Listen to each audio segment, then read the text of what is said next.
Good afternoon, everybody.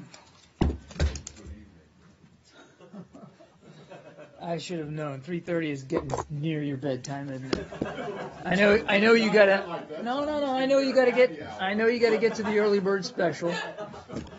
The price of prime rib goes up to $3 here in about an hour. You don't want to miss that.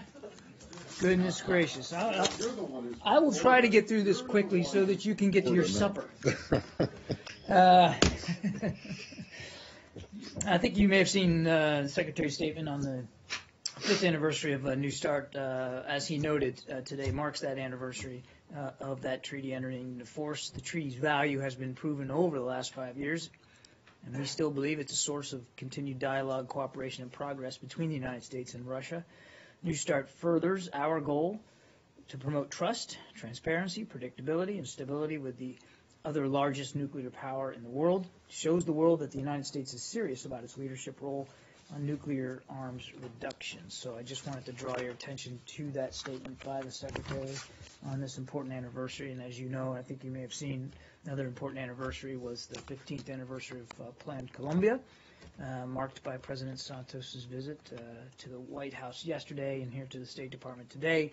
The Secretary, I think, as you know, just wrapped up his press conference with the President. It was a good, fruitful discussion, and all of us are looking forward to the future years here under the new plan, which is now known as Peace Colombia or Paz Colombia. So, again, I'd point you back to what the Secretary had to say when he finished that meeting with President Santos. But we were glad to have them here, very honored and proud, certainly proud of the accomplishments that together we've made there in Colombia. Matt. Let's start with Syria. The Secretary made some strong comments upstairs, echoing kind of his message that has been his message over the course of the past couple of days when he was in London. I'm just wondering, how concerned are you about the situation in Aleppo? It's almost completely surrounded now. There's all sorts of fear that it's going to end up in basically a bombing and starvation campaign, a siege of the city. Mm-hmm. How concerned are you that that's going to happen, and is there anything you can do to prevent it from happening, or is it just inevitable it's going to happen? I'd almost hasten to say, Matt, that in many respects, a siege of Aleppo has in fact happened. You're absolutely right the way you describe it. It is a city under siege. We know that certainly more than 10,000 at some estimates, and even higher by others, residents have fled. We know that humanitarian aid routes have been cut off, certainly the most significant ones, and there continues to be bombardment from the air, obviously by Russian military aircraft, and of course the regime ground forces continue to squeeze the city. So I think we would consider that it's very much being besieged, and we're deeply concerned about that. You're right, the Secretary was very strong this afternoon. I think that adequately and fully represents his concerns about where this is going, particularly there in Aleppo, but in other places in Syria as well. All I can tell you is that we have made our objections and our concerns known very directly to the Russians. There's no doubt in their minds where we are on this, and frankly where the international community is on this. And the Secretary, again, was clear today. It's got to stop. He also said that the next few days as we lead up to Munich are going to be very telling in terms of what the prospects are for a real peace there. 5 years ago, the mere hint or threat of this kind of what's happening to Aleppo now, the mere hint of that or threat of it in another country, the city was Benghazi, and the leader was Gaddafi, prompted a bombing campaign. Mm-hmm. Now, I realize that it's apples and oranges, that there's Gaddafi didn't have support from a UN Security Council member at the time. But why is it that the United States and its allies, but primarily the United States, which you speak for, aren't doing more than kind of thumping your fist. And, the Secretary said it himself, it's got to stop, but it's not going to stop by whining about it. So, why aren't you doing more, prepared to do more? I wouldn't characterize our approach as whining. It's diplomacy, and it's assertive diplomacy. And the Secretary talked about that just a few minutes ago, that the very act of diplomacy is trying to avert further bloodshed and not escalate the tensions and not make it worse. Believe me, we're very keenly focused on the suffering of the Syrian people in and around Aleppo and other places of the nation, and we also believe that the way forward is through a political solution, through a diplomatic resolution to the civil war, not a military solution, and that's why our focus, certainly here at the State Department, continues to be on trying to get at that political resolution, to get to a ceasefire. And so we are working very hard on that outcome, on trying to get to a ceasefire. We're working very hard to try to get to a ceasefire so that not only can dialogue continue, but suffering can stop. I recognize, that people can argue it's not going fast enough or not going far enough, and I think the Secretary recognizes that. We're all frustrated by the situation there, but we also need to be mindful of the ultimate goal here, which is an end to the conflict and not an exacerbation of it. So all I would tell you is, again, from the United States State Department, we're doing everything we can, working very, very hard to try to get all the people who signed up to 2254 to meet their obligations to 2254, and that includes Russia. But in the meantime, until it's actually enacted, I mean, there's tens of, as you said, 10,000 more people have fled. A lot more people are going to die because of this, and in horrific conditions. So just getting people, I mean, there's got to be some kind of interim step, doesn't there, that you can take to prevent that from happening. You may have seen Nick Burns, one of your predecessors here at the podium, along with Jim Jeffrey, wrote a piece in the Washington Post talking about resurrecting the idea of a safe zone, 25 to 30 miles south of the Turkish border. Why not finally, consider that? It's been batted around for a long time, especially by the Turks. There has been conversations about various options in that regard, and I can tell you that that discussions continue about what options may be most viable. But what is obviously the simplest thing to do and to put into effect is the very ceasefire that the Russians signed up to. And that's all we want. Hang on a second, Luis. That's all we want. We want them to meet their own obligations and commitments. I won't get up here and speculate about options going forward or ruling anything in or out. What we're focused on is having everybody who signed up to those commitments to meet those commitments and to stop the suffering. But, I mean, I want to go back to something the Secretary said the first day or first press avail that he gave, which is he wanted to change Assad's calculus. Because until you changed the battlefield situation or the reality on the battlefield, you're never going to give anybody the kind of incentive to negotiate. Now, what the Russians are doing, it seems, is if they're trying to create a new situation on the ground, a new battlefield reality, as if it wasn't bad enough, to strengthen their hand and Assad's hand at the negotiating table. So is there anything that you're considering doing, or don't you think it's time to do something to stop, to, not fight back, but to create the battlefield situation that you wanted from the beginning? I mean, they're trying to completely flip the script, and they're using the talks as a diplomatic cover to do that. Well, the Secretary, again, talked about, you said, isn't it time? And he said in his statement the other night, I said, isn't it exactly time to do something on the battlefield to get them to the table? It's time for everybody to meet their commitments under 2254 and to enact the ceasefire that they signed up to, and everybody else did. No, I know that's not what you asked. This is my answer to what you asked. The time is now for them to meet their commitments. Yes, it is time, And- but what are you going to do to and get them to honor their commitments? Clearly, as we've said, that their actions to date indicate that they continue to believe, even though they've said otherwise, that they continue to believe that there's a military solution to what must be solved politically. And nothing's changed about our view that that's still the right answer here in the long term for Syria, a political solution to this conflict, not a military one. The Russians themselves have signed up to that. They signed both Vienna communiques and they signed 2254. I'll stipulate to all of that. But what But I'm saying is, how are you going to get them to honor their commitments? Not that they should honor their commitments. Everybody knows that they should. But what are you going to do? And I mean, one of the things of this idea of the safe haven that has been discussed before is to change the leverage that the Russians have on the ground. I mean, what can you do practically to get the Russians to say what you want them to do, what you say you want them I to do? certainly won't speculate or talk about options in or out or options that are or are not on the table going forward. I won't do that.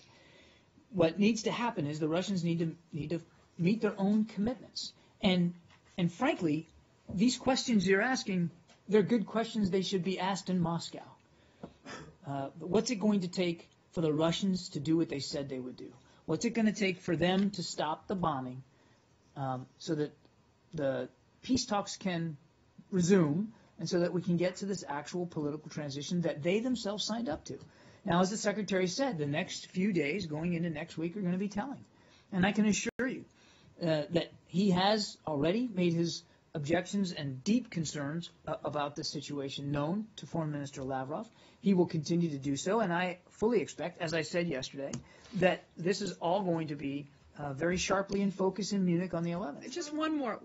But where is the incentive? Where is the, I mean, just saying you should live up to your obligations. I just don't. I understand and appreciate that you want me to say this is how we're going to twist their arm. It's not about arm twisting. It's about it is about arm It's twisting, about meeting John. they've already said that they would support a ceasefire. And they're not. Exactly. And so they need to meet their obligations. It's not about arm twisting. It's about doing what you said you were going to do. And the question to what if? Well, what if they don't? Well, there's going to be tens of thousands of more people injured or maimed or displaced, more civilian infrastructure destroyed, and no end to the war. A war, by the way, that the Russians have said they too want to see an end to. John, a few minutes ago, the Secretary said he's in talks now on two legs. There's a ceasefire and then humanitarian issues. Right.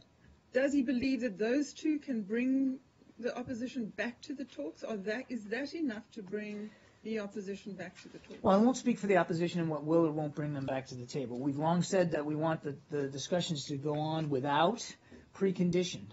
That said, we also recognized, and we recognize today now that it was difficult to have those talks be successful in Geneva when the very people that the opposition was representing were being bombed and could not get access to food, water, and medical supplies.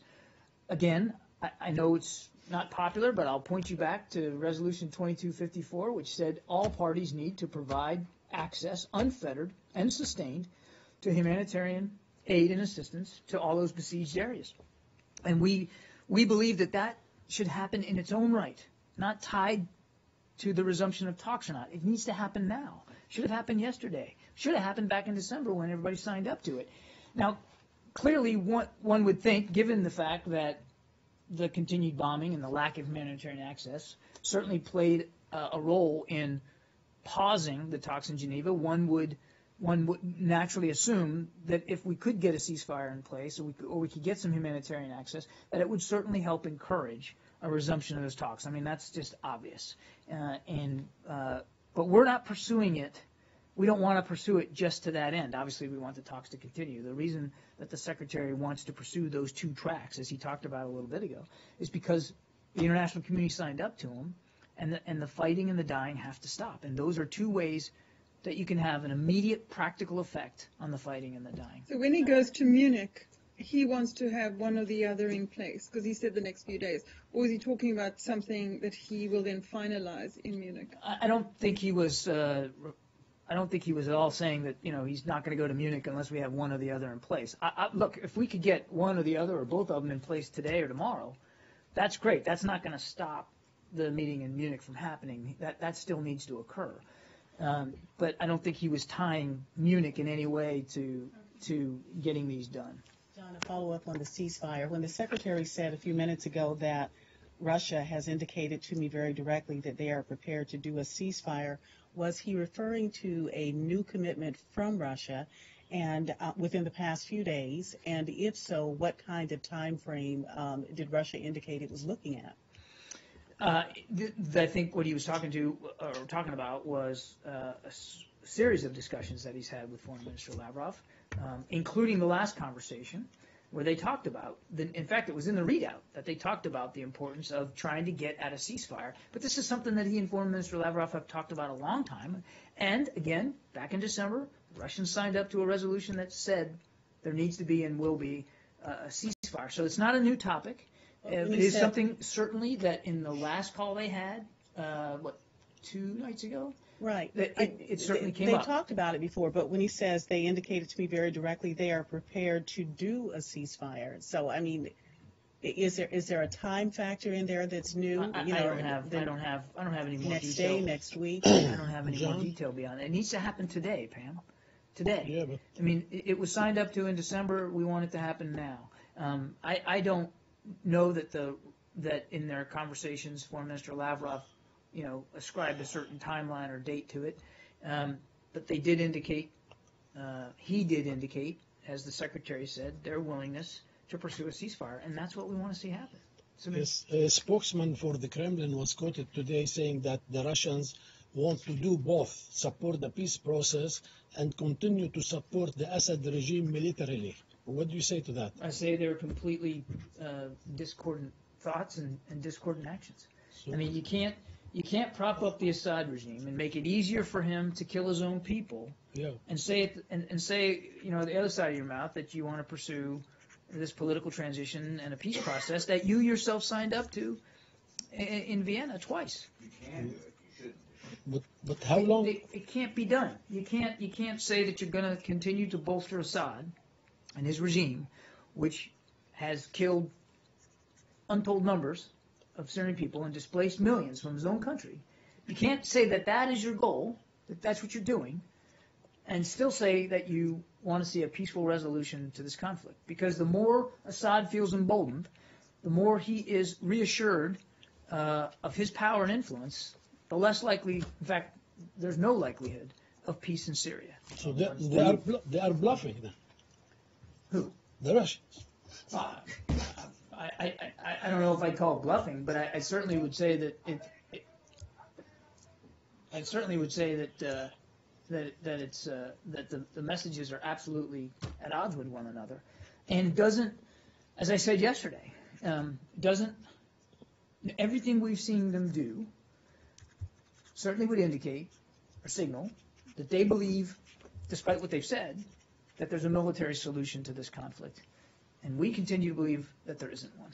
John, when was the last time Secretary Lavrov spoke? I thought it was it the not night before yesterday? last. Yeah, it was the one I talked about yesterday, so it would have been... All right. So Night in before that, the last. Russians say that in that they also talked about flying humanitarian aid in on military planes. Do you Yeah, I have saw that readout, yeah. Do you have anything that you can add to that? What I can tell you is, I think I said this yesterday, certainly the Foreign Minister and the Secretary talked about the need for humanitarian aid and access to besieged areas and discussed various ways in which that might be achieved. I don't have any specifics to I mean, were they offer talking beyond about that. Russian planes or U.S. planes or I don't Jordanian planes? I or don't Turkish? have any more specifics to offer than that, but they did recognize in the conversation that humanitarian aid and assistance is important, and certainly we believe that.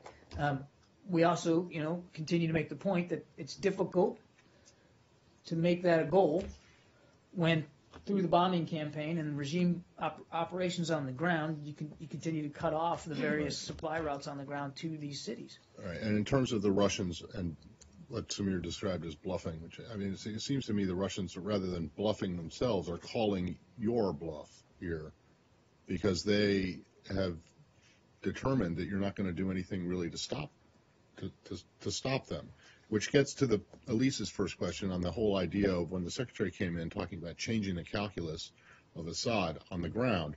Is it not the case that what the United States did to try and change Assad's calculus on the ground failed, and that, in fact, the country that was able to change the calculus on the ground has been Russia? I would agree with half of your statement.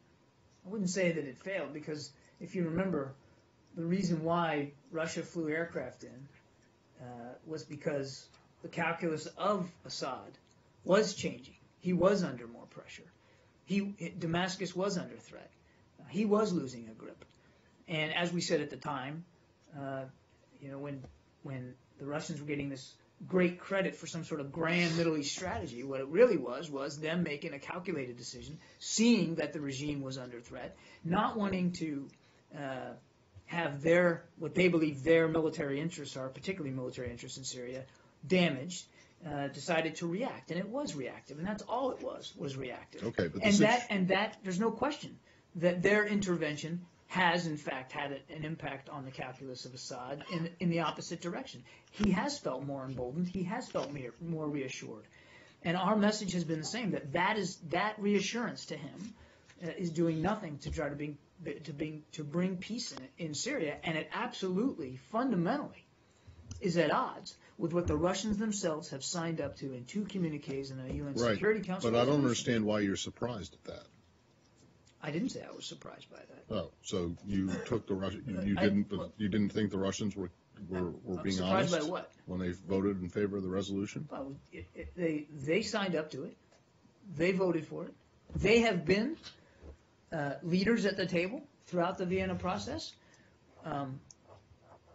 So I don't see how it would be beyond us to have the expectation that they would honor their word and that they would do what they said they would do, and in the presence of the rest of the international community. Well, it's a Chapter 7 resolution, though, right? But this isn't about trust. And we've been nothing but candid and open and forthright about what we've been seeing them do. And as I said even yesterday, when I got asked about coordination, it's difficult to say you can coordinate with somebody when clearly the outcome they seek is so different than the outcome we seek and the rest of the international community seems to be. So I'm still confused about 2 things. First of all, if this is a Chapter 7 resolution, right, and they're in violation of it, then why don't you bring them? Not that you would be able to pass it through the UN Security Council, but why don't you bring them in violation? Well, I'm not going to speculate about future actions one way or the other. I can appreciate Do you see future action at the UN? I can appreciate why you would want me to be able to say if this then that. No, they already did. We are not in a position to speak to that right now. As the Secretary said, the next few days are going to be very telling in terms of how much progress we can continue to make on the political front. And we'll get to Geneva, and then we'll see. We'll get to Munich. And then if they've several times said that they're committed to a political transition and have their actions on the ground have shown otherwise, and now they're in violation of a UN Security Council resolution, and now you're talking to them again, and they're saying that there's, in theory, kind of ready to sign up to a ceasefire. Like, at what point do you not trust anything they say, and their words mean nothing? This has never been just about trust, Elise. It's never been about that. It's about commitments that the international community has made, and about our desire. Certainly, we're meeting our commitments. We want everybody else to meet theirs. It's never been about trust with Russia.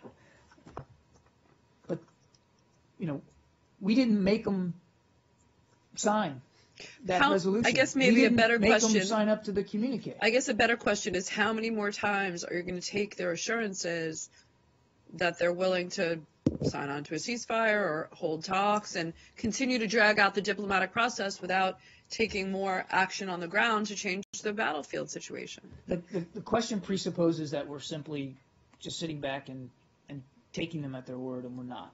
This has been a very iterative, very constant communication with them, particularly on the Secretary's part with Foreign Minister Lavrov.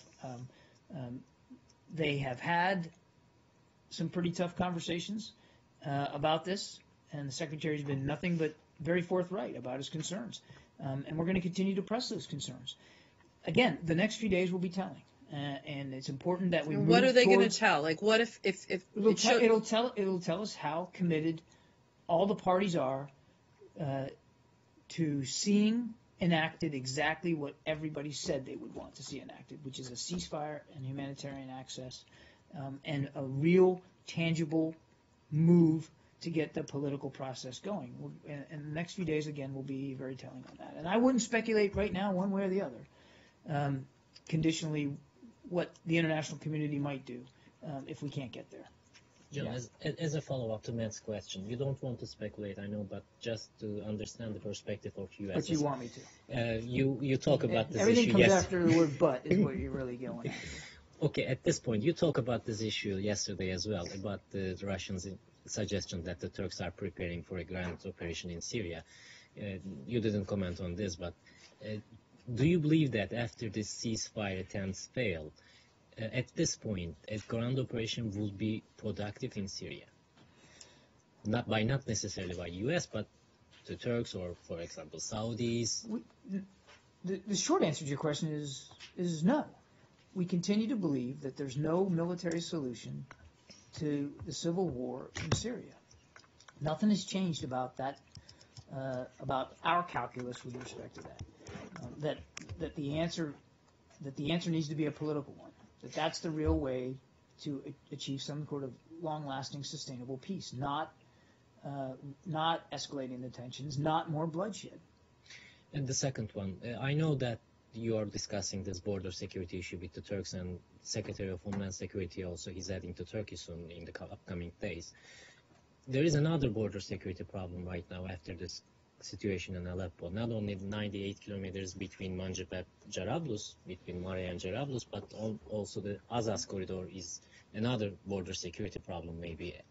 Because after this push by the Syrian government and the Russian forces, some radical elements also are about to retreat to Turkey, including Nusra and other radical groups in the area. Are you discussing this issue with the Turks? We have routinely been discussing issues of border security with the Turks. As you know, Brett McGurk has been very active on that front, and they have taken meaningful steps to try to get at dealing with their security issues that they admit and that they know that they're facing. So there have been a range of discussions about that. I wouldn't get into the details one way or another. Certainly not. I'm not going to talk about specific geography. I think you can understand that we don't exactly want to communicate to groups like Daesh everything that's being done, and I wouldn't talk to operations one way or the other. But on the whole, yes, we continue to have discussions about border security with the Turks. Are you concerned specifically about the retreat of Nusra? We are concerned about all the border issues that are affecting Turkey with respect to the flow of foreign fighters, material assistance, and other means of sustenance to Daesh inside Syria. Not Daesh, Nusra. I'm talking about Nusra and other anti-regime Absolutely, forces. we're concerned about that. I mean, Nusra is a terrorist group. We continue to discuss all these issues with the Turks. Just on that point on ground troops, with the Saudi statement saying that they'd be willing to dedicate ground troops as a part of a U.S.-backed coalition, with your remarks saying that there's no military solution, is that basically you saying thanks but no thanks to an offer to use ground troops? We've just seen this proposal. I think it's safe to say that we obviously have some questions about it, and are going to continue to talk to the Saudis about exactly what the parameters are here.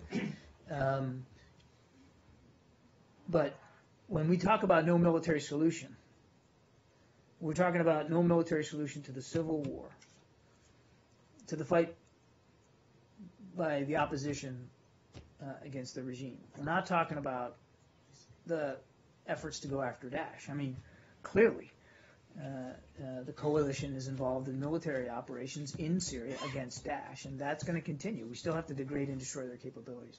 But I think we just need to know a little bit more about what this proposal is. That's why I wasn't able to comment in any detail yesterday on it, and I'm really not going to be able to offer a judgment on it today. But we are certainly talking to the Saudis about what the parameters of this is, what their intentions are. If you're still talking to them about it, is there, though, U.S. concern that the fact that the Saudis made this proposal is an indication of Saudi frustration that basically the status quo isn't working and it's time to try something new? Again, we're going to talk to the Saudis about exactly what the parameters are here and what the intentions are. I'm not going to get ahead of that. Again, and I won't speak for a foreign government, but certainly I think it's safe to say that everybody in the international community is frustrated by what's going on in Syria, and everybody wants to see that war stop. Everybody wants to see a group like Daesh defeated, and we're going to continue to work at that. So again, I can't say whether they're frustrated or not. It certainly wouldn't surprise me. Everybody's frustrated about what's going on in Syria. That's why it's important to have this next meeting of the ISSG in Munich, and that's why it's important before the end of the month to get those talks, the Geneva talks, resumed. But John, there's a report on Reuters quoting the White House spokesman saying the Saudis are responding to a request by the Secretary of Defense to increase their support to the fight against ISIL. Samir, I said this yesterday. I Yeah, mean, when I first got this question yesterday, we have intensified our efforts against Daesh. The United States has, and I'm not just talking about militarily, although that's the most tangible representation of that intensification. And we have urged every other member of the coalition to intensify their efforts against Daesh to the degree that they can. As I said before, it's a coalition of the willing. Every nation in that coalition has to be willing to participate in whatever way they deem fit. These are sovereign decisions. We recognize and respect that. But we want everybody to increase the pressure. And to the degree that Saudi Arabia is willing and able to participate more intensely against Daesh, well, that's a welcome thing. As Secretary Carter said, that would be a welcome thing. But we have to study this proposal a little bit more, I think, and learn a little bit more about what the intentions are. But yes, I mean, in general, we have long said we want other nations to contribute more against Daesh. As we've got skin in the game, and we're adding, we're putting more skin in the game. We certainly would like to see other nations do the same thing. Another subject. Yeah. India on Thursday ratified the Convention on Supplementary Compensation for Nuclear Damages, which will come into force in May. What's your reaction? The United States welcomes the action by India to join the Convention on Supplementary Compensation for Nuclear Damage, otherwise known as CSC, and that's how I'll refer to it now since I won't say that again. Indian membership in the CSC marks another important step towards creating the global nuclear liability regime called for by the IAEA Nuclear Safety Action Plan. Will also facilitate participation by companies from the United States in the construction of nuclear reactors in India, which will mean more reliable electricity for Indians, will reduce India's reliance on carbon-intensive sources that will benefit the environment, and will offer India greater energy security for its large and growing economy. So you mean to say that it's going to help the civil nuclear deal implementation? As I said, we believe it's an important step toward creating a global nuclear liability regime, and it will facilitate international cooperation in expanding the use of nuclear power in India. So what is the next step? Well, I would refer you to the Department of Energy for next steps. I don't have with me what the next steps would be. This is really something for the Energy Department to speak to. John? Yeah. Okay, I have a couple questions. First, on the Somali airplane mystery, this is looking to become more of a terror probe with the FBI is over there looking at it. Is the U.S. government willing at this point to characterize this as a terror investigation, or ready to characterize it that way? I don't have an update for you on causation. Clearly, we've seen the reports that it was an explosion caused by a bomb. But again, this is being investigated predominantly by the federal government of Somalia, and I just don't have anything more on that. I don't have anything to confirm one way or the other. But there obviously it's being investigated as a possibility of that, But we need to let investigators do their work and make their conclusions before we jump to our own. Okay. Wait a second. Yeah. You're going to jump to conclusion after the investigation? Yes, You that's could come. exactly what I mean. You could come to another conclusion. Yeah, I mean, the I think big hole in the side of the plane, the guy's missing. I think Justin knows what I meant. Okay. We're not going to jump to conclusions, but we're obviously going to let the investigators do their job. The Pentagon just released 198 previously classified photos that document abuse or mistreatment of some detainees in Iraq and Afghanistan from 2001 to 2009. Are you concerned that putting these, I know that there has been some concern with the government, they've been trying to withhold them, so now that they're finally out, what are you, is the State Department issuing any warnings to Americans overseas to be cautious or to watch out essentially for any well, look, any citizen traveling can go to our website and read whatever our travel warnings and alerts are. I'm not aware of any specific alerts with respect to this release. That said, we have made sure that our posts in our embassies, particularly in the Middle East, were aware of this release and were aware of the essential content of it and reinforced what they already know, which is they have to do what they need to do based on the temperature there, the security temperature, to look after the safety and security not only of our facilities, but but in providing information, the appropriate information to American citizens there. And do you think these photos could lead to retaliatory type attacks? I wouldn't speculate one way or the other. I wouldn't want to do that. I certainly wouldn't want to say anything that that could in any way have an effect on that. And the final question I have is about Zika. I was wondering if you have any update on travel warnings there, or any Puerto Rico, I guess, has now declared a public health emergency. Just wondering if you have anything else to share about Zika and travel warnings for Americans. First of all, I'd say there's actually quite a bit, if you'll bear with me, that I do want to talk about with respect to Zika. The State Department is closely monitoring the situation, and we're in contact closely with the Centers for Disease Control and Prevention, the CDC. We're also working directly with the government of Brazil, which, as you know, has been most impacted by Zika and other neurological conditions, as well as other countries in the region. We are pleased to see that the World Health Organization and the Regional Office for the Americas, the Pan-American Health Organization, are taking a strong leadership role and are directing critical research efforts and other response activities. As you know, the CDC issued updated guidance on Zika on the 3rd of February, just a couple of days ago, and I'd refer you to them for additional information on that. The U.S. government is combating the Zika virus through multiple lines of effort. Obviously, the CDC has got the lead in terms of providing expertise, working with health officials.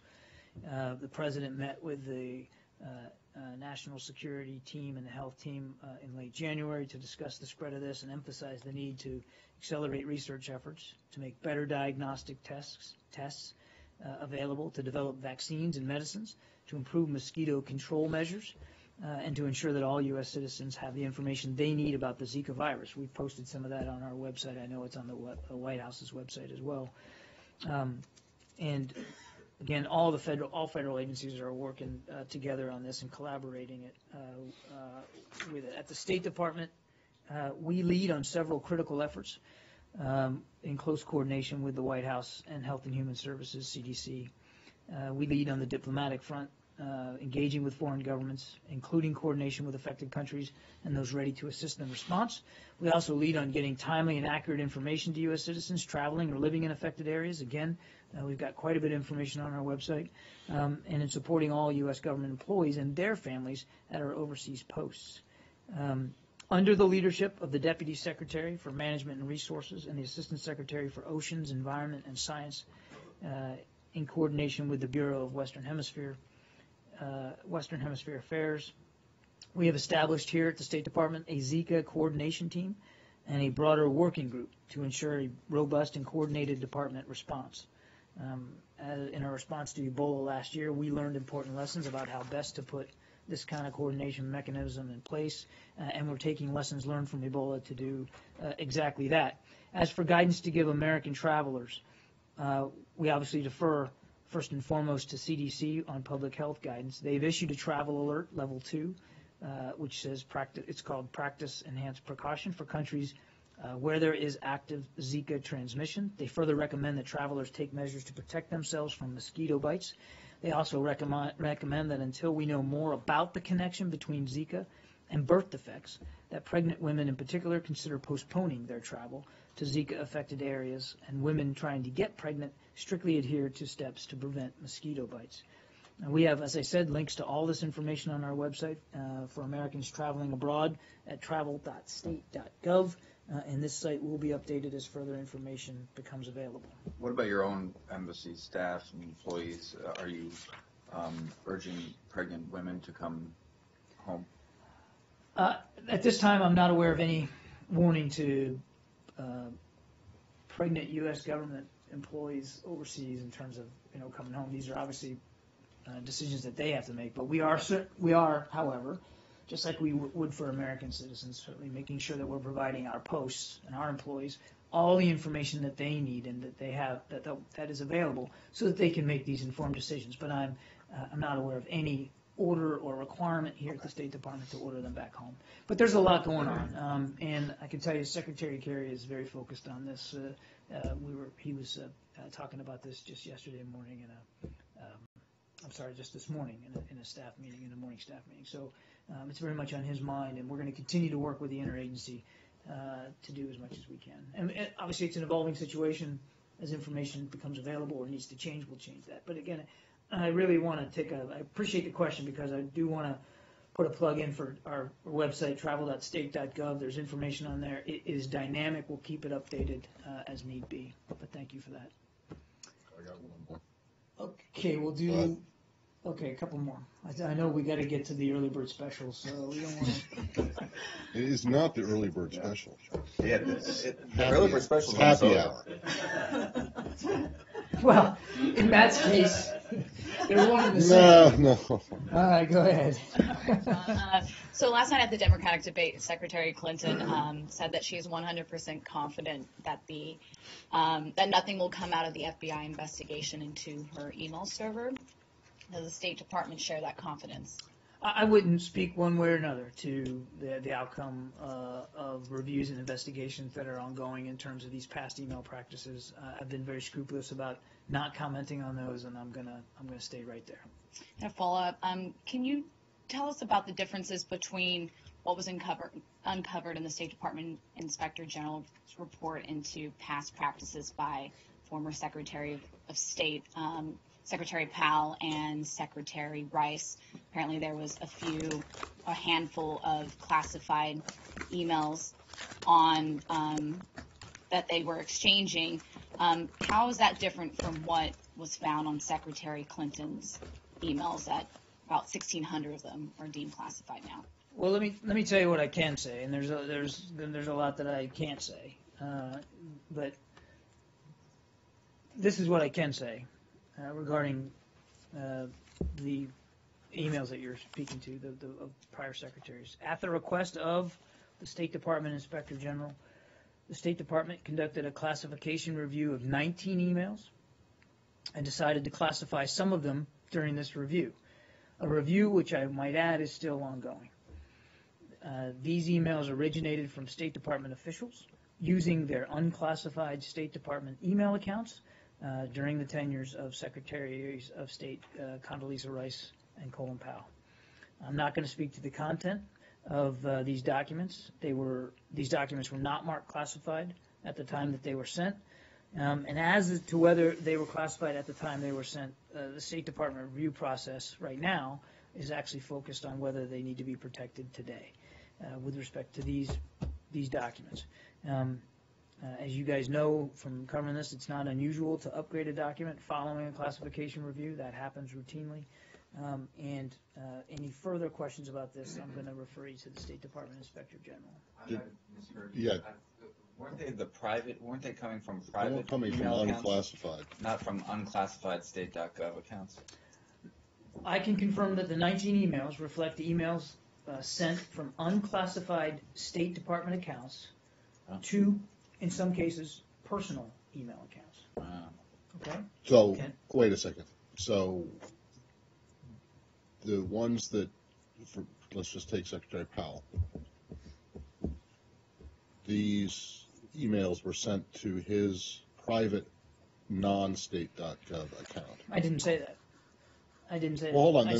Then the I Inspector said that- General's letter from yesterday seems to mean absolutely nothing. If in fact these were all on state.gov accounts, unclassified state.gov accounts, it's completely different, entirely different than the Secretary Clinton situation. I'm not going to make comparisons between the two. The State Department Inspector General is as requested by the Secretary, and we've talked about this. The Secretary asked the IG to look at our procedures and processes with respect to administrative handling of documents. In the course of that work, they identified these 19 emails. I'm not going to speak with any more detail about this traffic, except to say what I've said before, that the 19 emails reflect emails that were sent from unclassified State Department accounts to personal email accounts.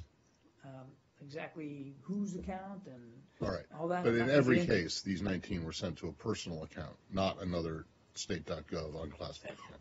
I'm not going to go into any more detail than I just did. I can't say it any more than I just did. Powell said in a statement that his executive assistant thought he should see some information that this person sent them to his personal account. He doesn't call it a unclassified state.gov account, because it's personal. For clarity. Yes. Okay.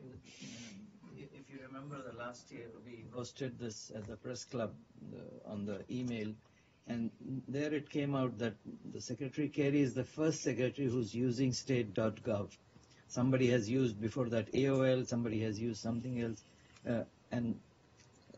So do you, where does this official or unofficial thing comes? Because they were not even using state.gov, the previous secretary. I'm not going to speak to past email practices. I haven't done that from the beginning of this, and I'm not going to start now. I can only tell you what I've told you with respect to these 19 documents. I'm not going to speak to past email practices of former secretaries of state. But you can Just not gonna confirm do that it. Secretary Kerry is the first secretary who's using state.gov. What I can tell you is that the secretary uses a state.gov unclassified email account for his unclassified email traffic. What was the business-related traffic? The 19, all of the 19 that you're talking about had some redaction for class or contained some kind of classified information. Is that what you're trying to say? The 19. Or did they only look at 19 emails? I mean, what's the universe of what they looked at?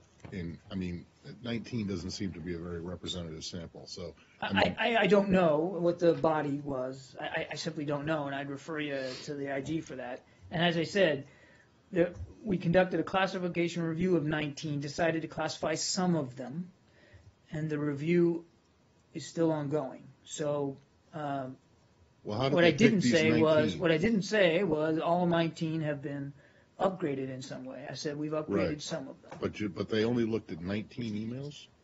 The Inspector General asked us to do a classification review of 19. That they picked for some reason. Again, I'd refer you to the IG to determine I mean, it seems determine how they got is to the 19. I don't know 19 that. is a minuscule number to start out with, Well, isn't it? I I mean, can't. there's hundreds of thousands of these messages that get flown. I couldn't possibly answer that question. The IG referred 19 for us to take a look at for a classification review. That's what we're doing. Thanks, everybody. Have a great weekend. How's that investigation into the 22 emails going, and when they were? I don't have an update for you. Yeah.